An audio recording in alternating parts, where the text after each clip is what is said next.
नमस्कार बच्चों, आप सब कैसे हैं? मैं राकेश जायसवाल आप सबका हार्दिक स्वागत करता हूं। आज हम कक्षा 8 विषय हिंदी कविता 8 माँ का एक कहानी भाग 2 में हम कविता की पंक्तियों का अध्ययन करेंगे एवं क्रिया के काल का वर्णन करेंगे। कक्षा 8 विषय हिंदी कविता 8 माँ कह एक कहानी में हम आज कविता के वर्णन का अध्ययन करेंगे। यहाँ प्रस्तुत कविता की पंक्तियाँ हैं। माँ कह एक कहानी। बेटा समझ लिया क्या तूने मुझको अपनी नानी। इन कविता की पंक्तियों में राहुल यशोधरा से कहता है, माँ एक कहानी सुनाओ ना। यशोधरा कहती है, बेटा तूने मुझे अपनी नानी समझ लिया है क्या। आइए बच्चों, यहाँ प्रस्तुत की गई कविता की पंक्तियों का पठन करते हुए अध्ययन करते हैं। कहती है मुझसे यह चींटी, तू मेरी नानी की बेटी। कह माँ कह, लेटी ही लेटी, राजा था या रानी। माँ कह एक कहानी। यहाँ ऊपर की पंक्ति में एक शब्द है चींटी, जिसका अर्थ है दासी। यह दासी मुझसे कहती है कि तुम मेरी नानी की बेटी हो। तुम भले ही मेरी नानी न हो, लेकिन तुम उनकी तो बेटी हो। इसलिए माँ कहानी सुनाओ ना, लेटे ही लेटे सुनाओ। एक राजा था या एक रानी। आइए बच्चों, यहाँ प्रस्तुत कविता की पंक्तियों पर ध्यान दीजिए। तू है हठी मान धन मेरे, सुन उपवन में बड़े सवेरे, तात भ्रमण करते थे तेरे, जहां सुरभि मनमानी। इन पंक्तियों में हठी शब्द का अर्थ है जिद्दी। मान धन शब्द का अर्थ है पुत्र। यशोधरा अपने बेटे से कहती है, हे बेटे तू बहुत जिद्दी है। अच्छा तो सुन, एक दिन बड़ी सुबह तेरे पिता बगीचे में घूम रहे थे। उस समय वातावरण में मनपसंद खुशबू फैली हुई थी। जहां सुरभि मनमानी। हाँ माँ यही कहानी। यशोधरा का पुत्र राहुल सुनकर बहुत खुश हो जाता है और कहता है, वहां मनपसंद खुशबू खूब फैली हुई थी। हाँ माँ यही कहानी सुनाओ। बच्चों ध्यान पूर्वक सुनिए इन पंक्तियों को। वर्ण वर्ण के फूल खिले थे, जलमल कर हिम बिंदु जिले थे, हल्के झोंके हिले मिले थे, लहराता था पानी। यहाँ जलमल का अर्थ है चमक और हिम बिंदु यानी ओस की बूंदे।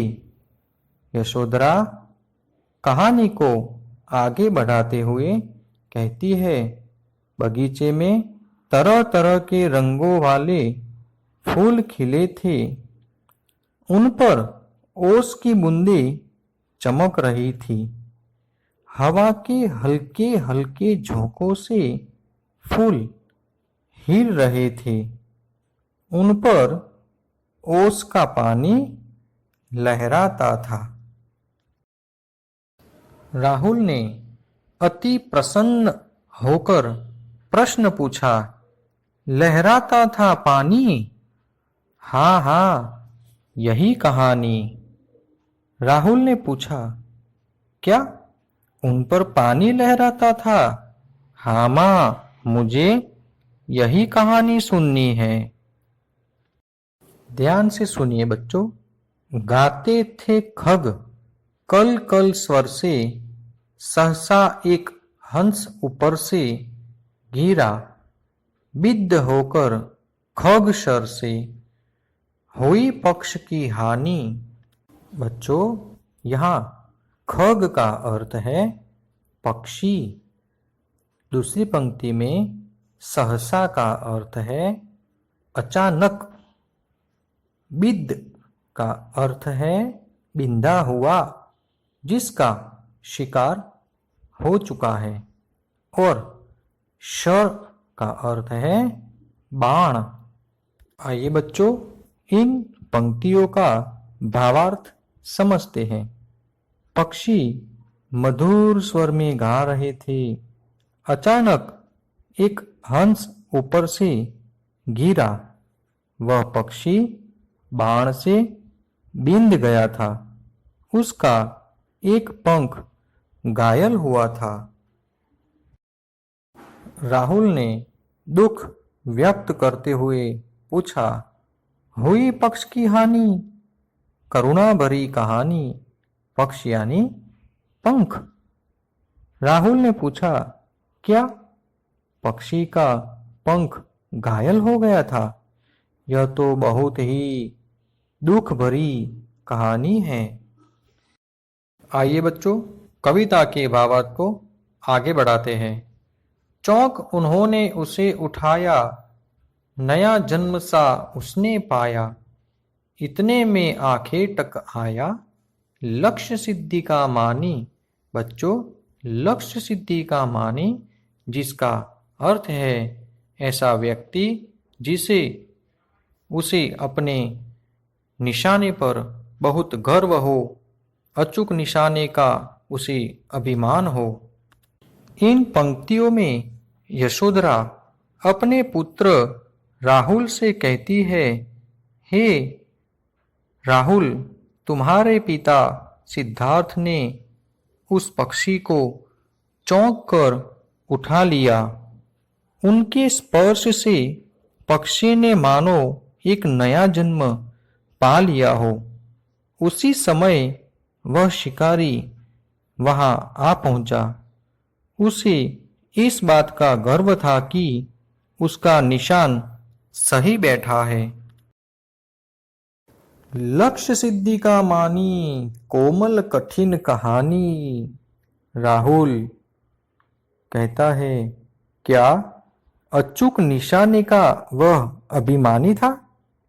यह तो कोमल है, पर कहानी तो बहुत कठोर है। बच्चों, आगे बढ़ते हैं। मांगा उसने आहत पक्षी, तेरे तात किंतु थे रक्षी। तब उसने जो था खग भक्षी, हठ करने की ठानी। यहाँ आहत पक्षी का अर्थ है घायल पक्षी, और खग भक्षी का अर्थ है पक्षियों का मांस खाने वाला। इन पंक्तियों में यशोधरा अपने पुत्र राहुल से कहती है, शिकारी ने तेरे पिता सिद्धार्थ से घायल पक्षी मांगा, परंतु तेरे पिता पक्षी की रक्षा करने वाले थे। तब पक्षियों का मांस खाने वाला वह शिकारी पक्षी लेने पर अड़ गया। राहुल प्रश्न करता है, हठ करने की ठानी, अब बढ़ चली कहानी। राहुल बोला, वह अड़ गया, अब तो मामला बहुत बढ़ गया। इन पंक्तियों को सुनिए बच्चों। हुआ विवाद, सदय निर्दय में, उभय आग्रही थे स्व विषय में। गई बात तब न्यायालय में, सुनी सभी ने जानी। बच्चों, इन पंक्तियों में विवाद का अर्थ है बहस और सदय का अर्थ है दयावान। निर्दय का अर्थ है दयाहीन और उभय का अर्थ है दोनों। बच्चों, इस प्रकार सदय और निर्दय इन दोनों के बीच में बहस होने लगी। दोनों अपनी अपनी बात पर डटे हुए थे। तब बात न्यायालय में गई। वहां यह बात सभी ने सुनी और मालूम की। राहुल ने पूछा, सुनी सभी ने जानी, व्यापक हुई कहानी। राहुल पूछता है, क्या सभी ने बात सुनी और मालूम की? तब तो यह बात चारों ओर फैल गई। राहुल, तू निर्णय कर इसका, न्याय पक्ष लेता है किसका? कह दे निर्भय, जय हो जिसका, सुन लूं तेरी बानी। यहाँ यशोधरा राहुल से कहती है, हे राहुल, तू इस विवाद का, बहस का निर्णय कर और बता कि न्याय किसका पक्ष लेता है। तू निर्भय होकर बता दे कि इसमें विजय किसकी है। जरा तेरी बात भी तो सुन लूं। राहुल कहता है, माँ मेरी क्या बानी, मैं सुन रहा कहानी। बच्चों, राहुल ने कहा, माँ मैं क्या बताऊं, मैं तो बस कहानी सुन रहा हूं। आइए बच्चों, इन पंक्तियों में थोड़ा विशेष ध्यान दीजिए।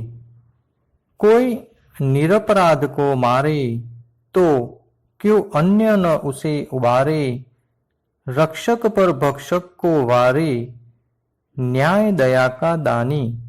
यहाँ निरपराध का अर्थ है बेगुनाह, निर्दोष, और उबारे शब्द का अर्थ है बचाए।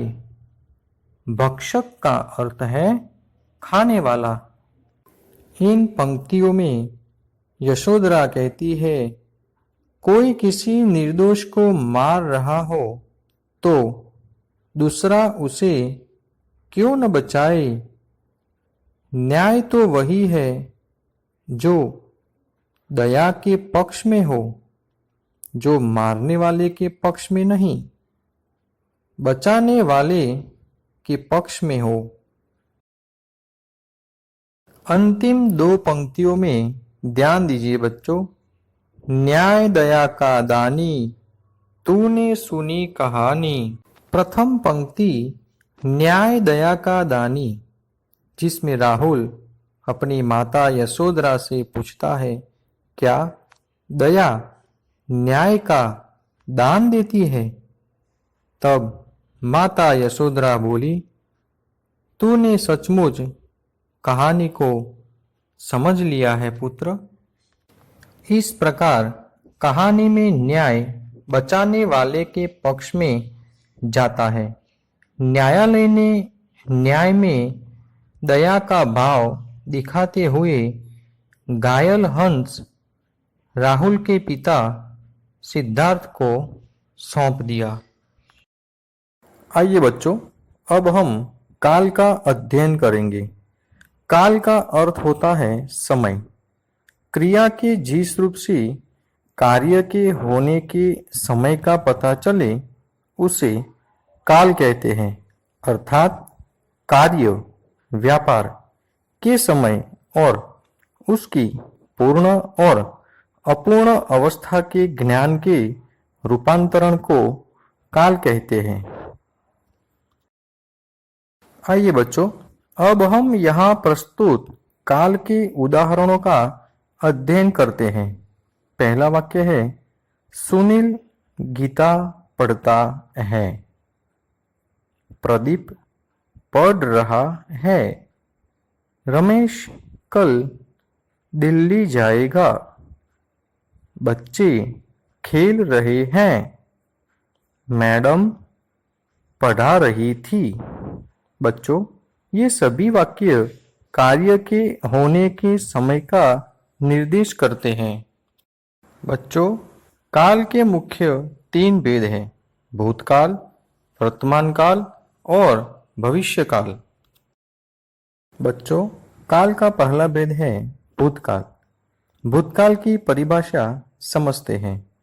भूतकाल का अर्थ होता है बीता हुआ समय। क्रिया के जिस रूप से बीते हुए समय का पता चले उसे भूतकाल कहते हैं, अर्थात जिस क्रिया से कार्य समाप्त होने का पता चले उसे भूतकाल कहते हैं।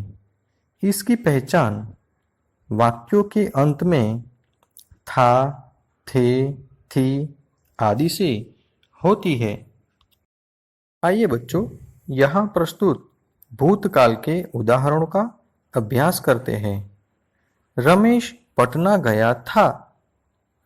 पहले मैं लखनऊ में पढ़ता था। राम ने रावण का वध किया था। नानाजी कहानी सुना रहे थे। वह खा चुका था। बच्चों, काल का दूसरा प्रकार है वर्तमान काल। आइए बच्चों, मैं आपको वर्तमान काल की परिभाषा से अवगत कराता हूँ। क्रिया के जिस रूप से यह पता चले कि काम अभी हो रहा है उसे वर्तमान काल कहते हैं, अर्थात क्रिया के जिस रूप से समय का पता चले और क्रिया व्यापार का वर्तमान समय में पता चले उसे वर्तमान काल कहते हैं। आइए बच्चों, यहाँ प्रस्तुत वर्तमान काल के कुछ उदाहरणों का अध्ययन करते हैं। जैसे राम अभी अभी आया है। वर्षा हो रही है। राजू गाता है। मोहन पढ़ रहा है। पुजारी पूजा कर रहा है।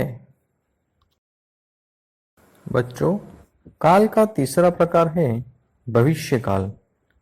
उसकी परिभाषा समझते हैं। क्रिया के जिस रूप से क्रिया के आने वाले समय में पूरा होने का पता चले उसे भविष्य काल कहते हैं।